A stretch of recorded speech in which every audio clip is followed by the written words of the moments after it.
Perkenalkan, nama saya Vienteri, nomor NPM saya 1851118. Saya salah satu mahasiswa dari Universitas Internasional Batam. Oke guys, dalam video saya kali ini saya akan menjelaskan mengenai prosedur mendaftarkan surat gugatan dan surat kuasa di Pengadilan Agama, serta tahapan-tahapan persidangan yang akan dilalui oleh para pihak atau kuasa hukum para pihak apabila surat gugatan tersebut diterima oleh Pengadilan Agama. Guys, dalam video kali ini penjelasan pertama yang akan saya jelaskan yaitu prosedur teknis pengajuan surat gugatan dan surat kuasa ke Pengadilan Agama. Hal yang pertama paling sederhana yang akan kita lakukan yaitu pasti ke Pengadilan Agama, dan di mana Pengadilan Agama tersebut yang berkompetensi untuk menyelesaikan perkara yang sedang kita alami pada saat itu. Jadi ketika kita pergi ke Pengadilan Agama dan sudah sampai di Pengadilan Agama, kita harus segera menjumpai petugas meja pertama. Petugas meja pertama untuk apa? Untuk memberikan surat gugatan atau permohonan kita ke petugas meja pertama tadi. Lalu petugas meja pertama setelah menerima surat gugatan atau permohonan kita, dia akan berkenaan untuk menjelaskan mengenai perkara yang sedang kita alami, dan petugas meja pertama juga yang akan menafsirkan panjar biaya yang perlu kita bayar dalam menyelesaikan perkara tersebut. Panjar biaya tadi disebutkan di dalam pasal 193 RBG.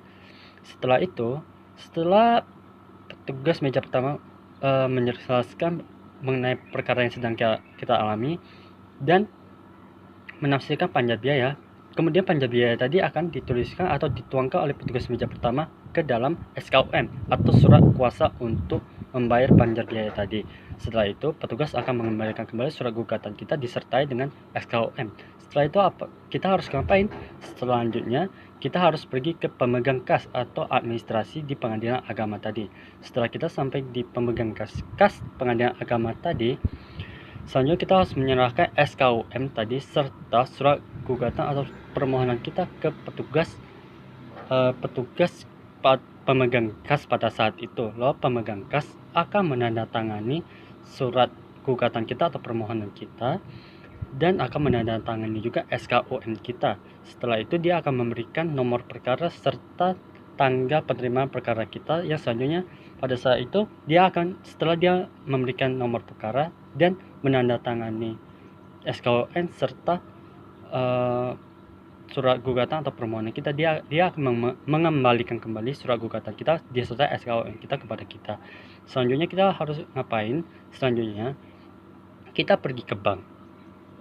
Surat SKUM tadi ditandatangani, diberikan nomor perkara serta tanggal penerimaan kita untuk apa? Sebagai bukti agar kita menyetorkan panjar biaya tadi ke bank. Jadi kita harus ke bank untuk menyetorkan panjar biaya tadi.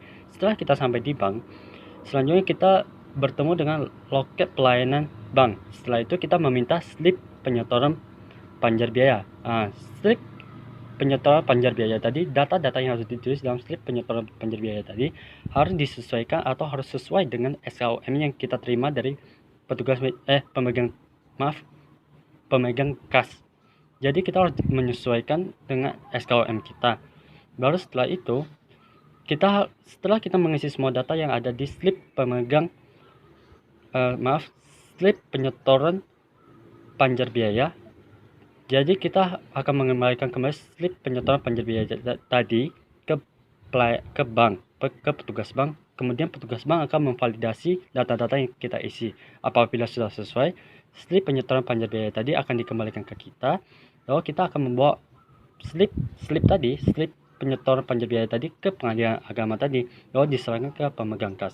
Kemudian pemegang kas akan meneliti apakah sudah betul slip penyetoran panjar biaya tadi dengan besar biaya yang telah kita setorkan ke pengadilan. Selanjutnya,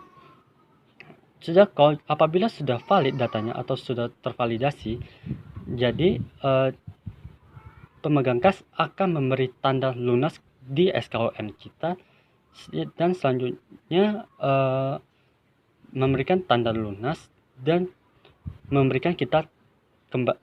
kembali kita surat kuasa untuk membayar tadi, disertai dengan tindasan pertama surat kuasa untuk membayar dan diikuti dengan surat gugatan atau permohonan yang sebelumnya kita sudah berikan ke pemegang kas tadi. Setelah itu belum selesai sampai di sana saja, kita harus pergi lagi ke petugas meja kedua untuk mendaftarkan perkara kita. Jadi petugas meja kedua tadi memiliki tugas yaitu mencatat dan atau mencatat atau mencatat atau mengisi, atau dengan kata intinya mencatat lah. Dia memiliki tugas untuk mencatat perkara kita, mencatat surat gugatan atau perkara kita disesuaikan dengan nomor register yang telah diberikan oleh pemegang kas tadi. Jika sudah sesuai, maka dia akan memberikan surat gugatan kita atau surat permohonan kita kembali kepada kita, disertai dengan nomor register yang sudah tercantum di sana. Jadi selanjutnya kita tinggal tunggu pemanggilan atau jadwal sidang yang akan kita lalui pada mengenai perkara yang akan kita lalui. Bagaimana kalau para pihak yang berperkara memang merupakan pihak yang kurang mampu? Jadi kalau untuk itu disebutkan panjar biaya secara cuma-cuma atau prodeo, tapi hal tersebut harus dibuktikan dengan surat yang dikeluarkan oleh lurah atau kepala desa dan dilegalisir oleh camat. Serta bagaimana kalau surat kuasa? Surat kuasa itu hampir sama tata caranya dalam pengajuan teknisnya di pengadilan agama.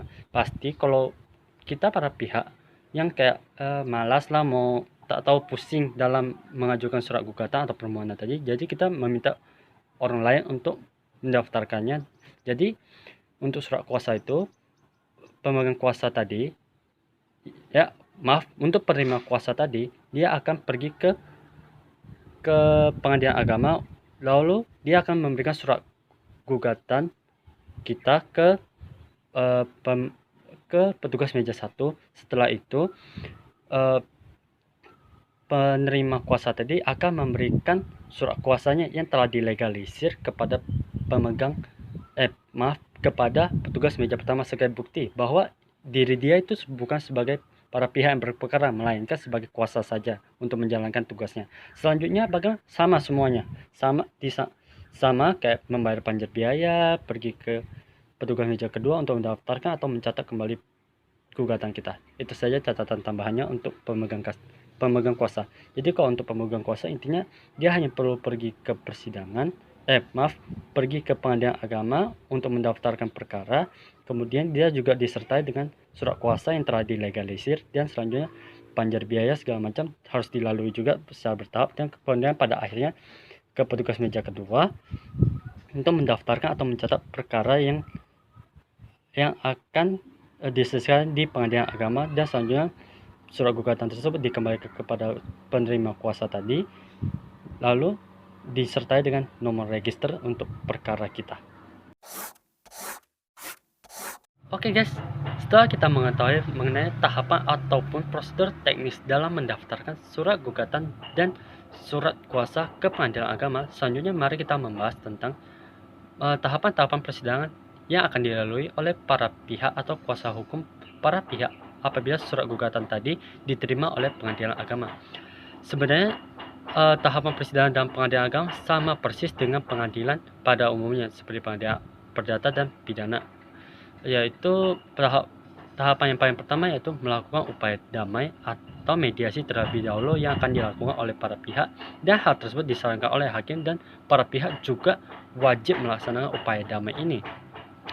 Setelah upaya damai, apabila upaya damai tidak tercapai oleh para pihak, maka selanjutnya akan dilaksanakan persidangan, yang dimana hal pertama yang akan dilakukan dalam persidangan itu adalah pembacaan gugatan. Setelah pembacaan gugatan, tergugat atau pihak yang termohon tadi akan menjawab gugatan yang telah disampaikan tadi. Jadi setelah pembacaan gugatan dilakukan jawaban dari tergugat. Selanjutnya setelah jawaban dari tergugat akan dilakukan replik. Replik ini adalah jawaban dari penggugat atas jawaban yang disampaikan oleh tergugat. Selanjutnya duplik, yaitu kebalikan dari replik, yaitu tergugat akan menyampaikan jawabannya mengenai apa yang telah disampaikan oleh penggugat, atau menyampaikan keberatannya atas apa yang telah disampaikan oleh penggugat. Selanjutnya ya pasti pembuktian. Pembuktian ini para pihak akan mengeluarkan alat bukti dan barang bukti yang memperkuat pendapat mereka atau jawaban mereka. Selanjutnya kesimpulan ini disampaikan oleh para pihak atas replik, duplik, alat bukti, barang bukti yang telah mereka sampaikan sebelumnya. Jadi mereka, para pihak penggugat dan tergugat, akan menarik kesimpulan. Setelah kesimpulan, majelis hakim akan melakukan musyawarah hakim untuk memperoleh putusan atas perkara tersebut. Setelah musyawarah hakim, selanjutnya akan dibacakan putusan atas perkara tadi. Setelah itu persidangan selesai. Jadi ada sedikit pembeda antara peradilan agama dengan peradilan pada umumnya seperti peradilan perdata dan peradilan pidana. Hal yang menjadi pembedanya yaitu di dalam perkara talak cerai atau talak gugat, hakim biasanya akan meminta pihak penggugat atau tergugat, dengan kata lain si suami dari istri, untuk menyampaikan talak dia kepada istri di hadapan hakim. Dengan kata lain, hakim akan meminta suami untuk mentalak istrinya di hadapan para hakim dan di depan persidangan juga. Oke guys, itu saya penjelasan saya mengenai prosedur teknis mendaftarkan surat gugatan dan surat kuasa di pengadilan agama, serta tahapan-tahapan persidangan yang akan dilalui oleh para pihak atau kuasa hukum para pihak apabila surat gugatan tersebut diterima oleh pengadilan agama. Saya mohon maaf apabila penjelasan saya tidak dimengerti atau mungkin tidak dimengerti sama sekali, serta saya mohon maaf apabila perkataan saya atau penjelasan saya menyinggung beberapa pihak. Sekian dari saya, terima kasih. Remember that I told you I found my way back home.